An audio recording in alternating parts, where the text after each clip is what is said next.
নমস্কার বন্ধুরা, আজকে আমি আপনাদের সাথে শেয়ার করব খুবই মজাদার কুরকুরে টেস্টি একটা স্ন্যাক্সের রেসিপি।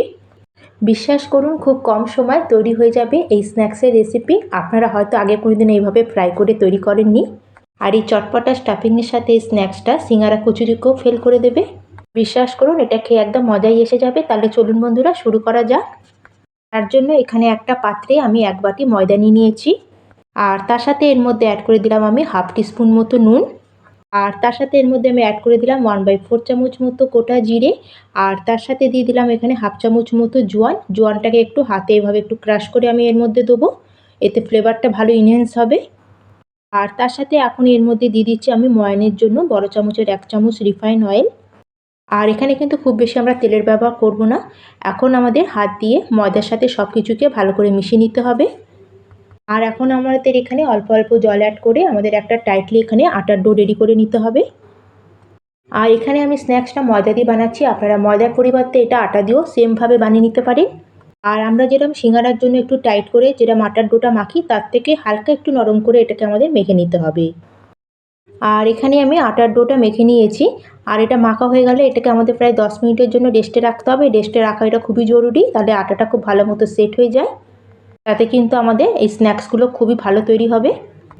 আর যতক্ষণ আমাদের এদিকে আটাটা রেস্ট করছে, ততক্ষণ আমাদের এই স্ন্যাক্সের জন্য খুবই একটা চটপটা আমরা স্টাফিং রেডি করে নেব। আর এদিকে আমি গ্যাসে একটা প্যানের মধ্যে স্টাফিংটা তৈরি করার জন্য 1 চামচ মতো আমি তেল নিয়ে নিয়েছি। আর তেলটা ভালো মতো যখন গরম হয়ে যাবে, তখন আমরা এর মধ্যে অ্যাড করে দেবো হাফ চামচ মতো গোটা জিরে। আর কয়েক সেকেন্ডের জন্য জিরেটা একটু ফ্রাই হয়ে গেলে এখন এর মধ্যে অ্যাড করে দিচ্ছি আমি 2-3 খানা মিহি করে কুচানো কাঁচা লঙ্কা। আর আপনারা যেরকম ঝাল পছন্দ করেন সেই বুঝে এখানে লঙ্কাটা অ্যাড করবেন। আর লঙ্কা কুচিটাকে তেলের মধ্যে হালকা একটু ফ্রাই করে এখন আমি এর মধ্যে অ্যাড করে দিলাম আদা। এখানে আমি 1 টুকরো আদাকে এখানে গ্রেট করে দিয়ে দিয়েছি। আর এখন আমরা সব কিছুকে হালকা একটু সটে করে নেবো। এখানে লঙ্কার আদাটাকে বেশি আমরা এখানে ফ্রাই করব না।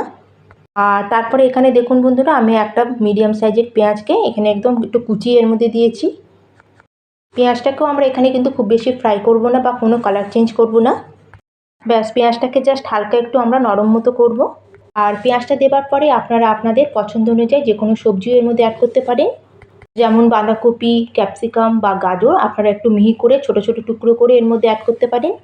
আর এখন এর মধ্যে আমি কিছু মশলা অ্যাড করব। সবার প্রথমে এখানে 1/4 চামচ মতো দিয়ে দিলাম হলুদ গুঁড়ো, হাফ চামচ মতো দিয়ে দিলাম চাট মশলা, আর হাফ চামচ মতো এখানে দিয়ে দিলাম লাল লঙ্কার গুঁড়ো। তার সাথে এখানে হাফ চামচ মতো দিয়ে দিলাম আমি আমচুর পাউডার, আপনার কাছে থাকলে দেবেন, নাহলে এটা স্কিপও করতে পারেন। আর তার সাথে এর মধ্যে অ্যাড করে দিলাম স্বাদ অনুযায়ী নুন। সবার শেষে এখানে আমি হাফ চামচেরও কম অ্যাড করে দিলাম গরম মশলা। আর বন্ধুরা, আপনাদের কাছে চাট মশলা আর গরম মশলা থাকলে এটা আপনারা অবশ্যই অ্যাড করবে। এতে কিন্তু খুবই সুন্দর একটা টেস্ট আসে আমাদের এই স্টাফিংয়ে। সব মশলাগুলো অ্যাড করার পরে এখন আমাদের মশলাগুলোকে প্রায় 1 মিনিট মতো একটু তেলের মধ্যে একটু নাড়াচাড়া করে নিতে হবে। আর এখানে আমি ভালো করে মশলাগুলোকে একটু তেলের মধ্যে নাড়াচাড়া করে নিয়েছি। এখন এর মধ্যে অ্যাড করে দিচ্ছি আমি 2টো সেদ্ধ করে রাখা আলু। আর আলুটাকে আমি সেদ্ধ করে খোসা ছাড়িয়ে একটু ঠান্ডা করে নিয়েছি। আর এখন আলুগুলোকে আমি এইভাবে হাত দিয়ে একটু ম্যাশ করে এর মধ্যে দিয়ে দেবো। আর আলুগুলোকে এখানে কোনো গ্রেট করার দরকার নেই, আলুগুলোকে এইভাবে হাত দিয়ে ম্যাশ করেও দিলেও হবে। আর ম্যাশ করে দেওয়ার পরে আমরা এখন খুন্তির একটু ডগা দিয়ে আলুগুলোকে আরও একটু আমরা ম্যাশ করে নেব। আর আলুটাকে আমরা ম্যাশ করতে থাকবো, তার সাথে সব মশলার সাথে খুব ভালো করে এটাকে মেশাতেও থাকবো। আর বন্ধুরা, আপনারা একবার এইভাবে বানিয়ে দেখবেন, খুবই টেস্টি কিন্তু এখানে আলু স্টাফিংটা রেডি হয়। আর এখানে আমি গ্যাসের ফ্লেমটাকে মিডিয়ামে রেখে কিন্তু আলুগুলোকে খুব ভালো করে একটু সব মশলার সাথে মিশিয়ে নিয়েছি। আর সবার শেষে আলুর এই পুরের মধ্যে আমি দিয়ে দিচ্ছি 1 চামচ মতো কসুরি মেথি। এটা দিলে কিন্তু খুব সুন্দর একটা ফ্লেভার আসে। আপনাদের কাছে যদি কসুরি মেথি না থাকে, তাহলে আপনারা এর জায়গায় ধনেপাতা কুচিও অ্যাড করতে পারেন। আর কসুরি মেথিটাকে দেওয়ার পরে আমরা আলুর পুরের সাথে আরেকবার এটাকে ভালো করে মিশিয়ে এখন গ্যাসের ফ্লেমটাকে অফ করে দেবো। আর এখানে আমাদের বন্ধুরা ফাইনালি আলুর স্টাফিংটা একদম রেডি হয়ে গেছে। আর এই পুরটাকে এখন আমরা গ্যাস থেকে নামিয়ে একটা প্লেটের মধ্যে ঢেলে এটাকে ঠান্ডা হওয়ার জন্য আমরা ছেড়ে দেবো। আর আলু স্টাফিংটা এখানে রেডি হয়ে গেলে আমরা এদিকে যে আটার ডোটাকে রেস্টে রেখেছিলাম সেটাকে একবার আমরা চেক করে নেব। আর এই ডো থেকে আমাদের এখন লেচি কেটে নিতে হবে। আমি এই ডোটাকে দুভাগে ভাগ করে লেচিগুলো একটু বড় সাইজের কেটে নেব। সাধারণত আমরা যেরকম সিঙ্গারা কচুরি বানানোর সময় ছোট ছোট লেচি কেটে নিই, সেখানে প্রত্যেকটা লেচিকে আলাদা আলাদা করে একটা একটা করে বেলতে হয়, আবার আলাদা আলাদা করে তার শেপ তৈরি করতে হয়। তাতে কিন্তু অনেকটা সময় চলে যায়, কিন্তু আজকে আমি আপনাদের যেইভাবে বানিয়ে দেখাবো তাতে ঘন্টার কাজ কিন্তু মাত্র 10 থেকে 12 মিনিটের মধ্যেই রেডি হয়ে যাবে। আর এখানে দেখুন বন্ধুরা, দুটো লেচিকে আমি বানিয়ে নিয়েছি। তার থেকে প্রথমে আমি একটা লেচি নিয়ে নিয়েছি। আর লেচিগুলোকে এখানে কিন্তু আমাদের খুব বড় করে বেলে নিতে হবে। এই জন্য কিন্তু এখানে আমি লেচিগুলোকে কিচেন প্ল্যাটফর্মের উপরই বেলে নিচ্ছি। আর প্রথমে একটু শুকনো আটা ডাস্ট করে আমাদের একটা লেচিকে নিয়ে একটু বড় করে এখন আমরা এগুলোকে বেলে নেব। যতটা পাতলা যতটা বড় করে এটাকে বেলতে পারেন ততটা বড় করেই একটা রুটির মতো আমাদের এটাকে তৈরি করে নিতে হবে। আর বন্ধুরা, আপনাদের কাছে আমার একটা রিকোয়েস্ট যে আপনারা আমাদের এই ভিডিও কোথা থেকে দেখছেন, কোন সিটি বা কোন স্টেট থেকে, সেটা অবশ্যই কমেন্ট করে জানাবেন। তার সাথে আজকে যদি ভিডিওটা একটু ভালো লাগে অবশ্যই কিন্তু একটা লাইক করে দেবেন।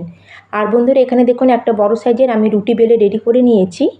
আর এখানে বন্ধুরা রুটিটাকে কিন্তু খুব পাতলা করেই আমাদের বেলে নিতে হবে। যত বেশি পাতলা হবে তত লেয়ারগুলো খুব ভালো আসবে। তাতে আমাদের যে স্ন্যাক্সগুলো তৈরি হবে সেটা খুবই বেশি খাস্তা তৈরি হবে। রুটিটা বেলা হয়ে গেলে এখন আমরা 1 চামচ মতো সাদা তেল রুটির উপরে দিয়ে এইভাবে হাত দিয়ে একটু চারিদিকে লাগিয়ে নেব, যেরকম আপনারা ভিডিওতে দেখছেন। আর রুটির উপর পুরো তেলটা লাগানো হয়ে গেলে এখন আমাদের এটাকে সাইড থেকে মুড়িয়ে এইভাবে একটু ফোল্ড করে নিতে হবে। আর এক সাইডটা ফোল্ড করা হয়ে গেলে আরেক দিক থেকে ওটাকে ফোল্ড করে উপরে দিয়ে দেবো।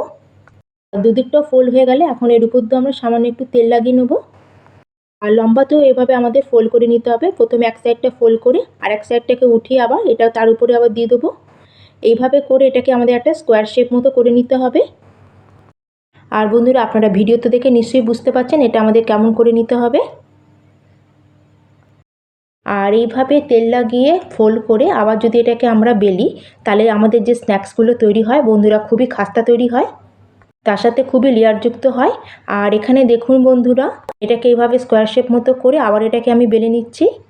শুকনো আটা ডাস্ট করে নেবেন, তারপরে এটাকে আবার ভালো করে বেলে নেবেন। আর এইভাবে যখন এটাকে বেলবেন একটু হালকা হাতে এটাকে বেলে নেবেন। আর এখানে কিন্তু এটাকেও আমাদের একদম পাতলা করে বেলতে হবে, মোটা কিন্তু করব না। প্রথমে যেরকম আমরা রুটিটাকে বেলেছিলাম পাতলা করে, ঠিক এরকম করেই আমাদের এটাকেও একদম পাতলা করে বেলে নিতে হবে। এটাকে আমার বেলা হয়ে গেছে। আর এখানে দেখুন বন্ধুরা কতটা আমি পাতলা করে এটাকে বেলেছি। আপনারা দেখে নিশ্চয়ই বুঝতে পারছেন একদম রুটির মতোই পাতলা করে এটাকে বেলে নিয়েছি।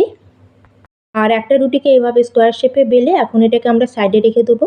আর আমাদের যে আরেকটা লেচি আমাদের বেঁচে ছিল সেটাকেও আমরা ঠিক সেম প্রসেসে ওটাকেও ঠিক গোল করে প্রথমে বড় রুটির মতো করে বেলে নেব। এটা তৈরি করতে কিন্তু খালি এখানে আমাদের পরিশ্রম করতে হয়, বাকি কিন্তু আমাদের এখানে আর কোনো ঝঞ্ঝট নেই। আর প্রথমে কিন্তু দুটো রুটিকে আমাদের এইভাবে স্কোয়ার শেপে বানিয়ে তৈরি করে নিতে হবে। দুটো রুটিকে এইভাবে প্রথমে আমরা স্কোয়ার শেপ করে বেলে নিলেই কিন্তু আমরা খুব সহজে এটাকে ব্যাস বানিয়ে নিতে পারবো। এখানে কিন্তু আমরা একবারেই সব নাস্তার শেপগুলোকে তৈরি করে নেব। আর রুটিটাকে এভাবে স্কোয়ার শেপ করে বানানো হয়ে গেলে এর উপর দিয়ে এখন আমরা জল লাগিয়ে নেব। পুরো রুটির উপরে আমি জলটাকে খুব ভালো করে লাগিয়ে নিয়েছি। আর জল লাগালে কী হবে সেটা আমি আপনাদের পরে বলছি। আর এখানে যে আমরা আলুর মশলাটা তৈরি করে রেখেছিলাম সেটাকে অল্প অল্প করে পোর্শন নেব। আর আলুর মশলা থেকে এইভাবে আমরা ছোট ছোট টিকিয়ার মতো করে নেব। আর অল্প অল্প করে গ্যাপ রেখে আমরা এইভাবে একটার পর একটা বসিয়ে দেবো। যেরকম আপনারা ভিডিওতে দেখছেন ঠিক এরকমভাবে আপনারাও বানিয়ে তৈরি করে নেবেন। আর এখানে বন্ধুরা খেয়াল রাখতে হবে আলুর মশলাগুলোকে কিন্তু আমরা কাছাকাছি রাখবো না, একটু গ্যাপ রেখে রেখেই রাখবো। আপনারা নিশ্চয়ই ভিডিওতে দেখে বুঝতে পারছেন। আর এখানে কিন্তু আমি একসাথে 9খানা পিস আমার রেডি হয়ে যাবে। আর আলুর মশলাটা দেওয়া হয়ে গেলে আমরা যার একটা স্কোয়ার শেপে রুটি বানিয়ে রেখেছিলাম সেটাকে আমরা এর উপর দিয়ে দিয়ে দেবো। রুটিটাকে ভালো করে এর উপর দিয়ে দিয়ে এটাকে আমরা কভার করে দেবো। আর উপর থেকে রুটিটা দেওয়া হয়ে গেলে এখন আমরা হাতের সাহায্যে চারিদিক থেকে আর মাঝখান থেকে এইভাবে আমরা হাত দিয়ে এগুলোকে প্রেস করে দেবো। আর মাঝখানে যে গ্যাপগুলো ছিল তাতে কিন্তু আমরা হাত দিয়ে দাবিয়ে দাবিয়ে ভালো করে প্রেস করে দেবো। আর এখানে যে আমরা প্রথমে রুটির উপরে যে জলটা লাগিয়েছিলাম তাতে কিন্তু আমাদের এইভাবে প্রেস করলে ভালো করে এগুলো সিল হয়ে যাবে। আর চারিদিকটা এইভাবে আমি খুব ভালো করে আগে হাত দিয়ে প্রেস করে নিয়েছি। আর ভালো করে প্রেস করা হয়ে গেলে এইভাবে আমরা একটা ছুরি নিয়ে নেবো। আর ছুরির সাহায্যে এগুলোকে আমরা ঠিক গ্যাপিংয়ের মাঝখান দিয়ে এগুলোকে কেটে নেবো। আর যেখানে আমরা গ্যাপটা রেখেছিলাম সেখান দিয়ে এভাবে চাকুর সাহায্যে আমরা এগুলোকে কেটে নেবো।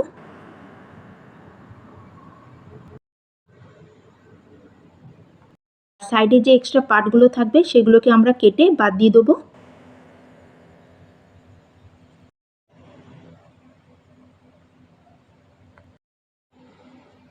এগুলো কাটা হয়ে গেলে দেখুন বন্ধুরা এইভাবে আমাদের পিসগুলো রেডি হয়ে যাবে। আমরা পুরো রুটির উপরে যে জল লাগিয়েছিলাম তারপরে আমরা যে হাত দিয়ে প্রেস করেছিলাম তার জন্য এখানে কিন্তু সাইডগুলো খুব ভালো মতো সিল হয়ে গেছে। এগুলো কিন্তু আর সাইড থেকে একটুকু খুলবে না। আর এখানে দেখুন একবারে কিন্তু আমার 9খানা পিস রেডি হয়ে গেছে। তাহলে চলুন বন্ধুরা, এখন এগুলোকে আমরা তেলে ফ্রাই করে নেব। আর এগুলোকে তেলে ফ্রাই করার জন্য আমি কিন্তু আগের থেকেই গ্যাসে তেল গরম হতে বসিয়ে দিয়েছিলাম। আর প্রথমে এখানে কিন্তু তেলটাকে আমি মিডিয়াম গরম করে নিয়েছি। আর গ্যাসের ফ্লেমটাকে এখানে কিন্তু মিডিয়ামে রেখেই আমাদের এগুলোকে ভেজে নিতে হবে। আর একবারে কড়াইতে যতগুলো পিস আসবে ততগুলি পিসই দেবেন, তার থেকে বেশি দেবেন না। আর এখানে আমি কড়াইতে একসাথে 4খানা পিস দিয়ে দিয়েছি। আর এখানে কিন্তু আমাদের গ্যাসের ফ্লেমটাকে মিডিয়াম টু লোতে রেখে আমাদের উল্টে পাল্টে এগুলোকে ভেজে নিতে হবে। আর সাধারণত বন্ধুরা আমরা যখন ঘরে সিঙ্গারা তৈরি করি মার্কেট স্টাইল বানানোর জন্য এগুলোকে কিন্তু আমরা অনেকক্ষণ ধরে তেলে লো ফ্লেমে ফ্রাই করি। কিন্তু যদি আপনারা এইভাবে নাস্তাটা তৈরি করেন তাহলে কিন্তু এক ব্যাচকে ফ্রাই করতে 2 থেকে 3 মিনিটই সময় লাগবে। তাতেই কিন্তু খুবই কুরকুর আর খাস্তা আমাদের এই নাস্তাগুলো রেডি হয়ে যায়। আর এখানে বন্ধুরা দেখতেই পাচ্ছেন এখানে কিন্তু আমার একটা ব্যাচ ভালো মতো ফ্রাই হয়ে গেছে। আর এর উপরে কিন্তু হালকা গোল্ডেন ব্রাউন কালারই আসবে, এতটাই কিন্তু এখানে আমাদের ফ্রাই করতে হবে, এর থেকে বেশি ডার্ক কালার এগুলোকে করব না। আর এক ব্যাচ ফ্রাই হয়ে গেলে ঠিক একই রকমভাবে আমি সেকেন্ড ব্যাচগুলো ফ্রাই করে নেব। আর এখানে দেখুন বন্ধুরা সেকেন্ড ব্যাচটাকেও আমি এভাবে ফ্রাই করে নিয়েছি। আর আপনারা এই লুক দেখতেই পাচ্ছেন কত সুন্দর লাগছে এটা দেখতে। আর বন্ধুরা ব্যাস এখন এটাকে আমরা গরম গরম প্লেটে সার্ভ করে নেবো। আর আপনারা আওয়াজেই বুঝতে পারছেন যে এটা কতটা ক্রিস্পি তৈরি হয়েছে। আর এগুলো কিন্তু ভাজতে কিন্তু খুব বেশি সময়ও লাগে না। তাহলে বন্ধুরা আজকের আমার এই রেসিপি আপনাদের কেমন লাগলো অবশ্যই আমাকে কমেন্ট করে জানাবেন। ভালো লাগলে লাইক করবেন, শেয়ার করবেন। আর চ্যানেলে যদি নতুন হয়ে থাকেন আর চ্যানেলটিকে যদি এখনও না সাবস্ক্রাইব করে থাকেন প্লিজ চ্যানেলটিকে সাবস্ক্রাইব করে দেবেন।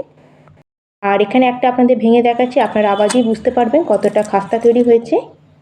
তাহলে বন্ধুরা এই বর্ষার সিজনে এইভাবে একবার স্ন্যাক্সটা বানিয়ে অবশ্যই একবার ট্রাই করে দেখবেন। তাহলে আজকের মতো এখানেই শেষ করলাম, আবার চলে আসবো অন্য একটি নতুন রেসিপি নিয়ে। ধন্যবাদ।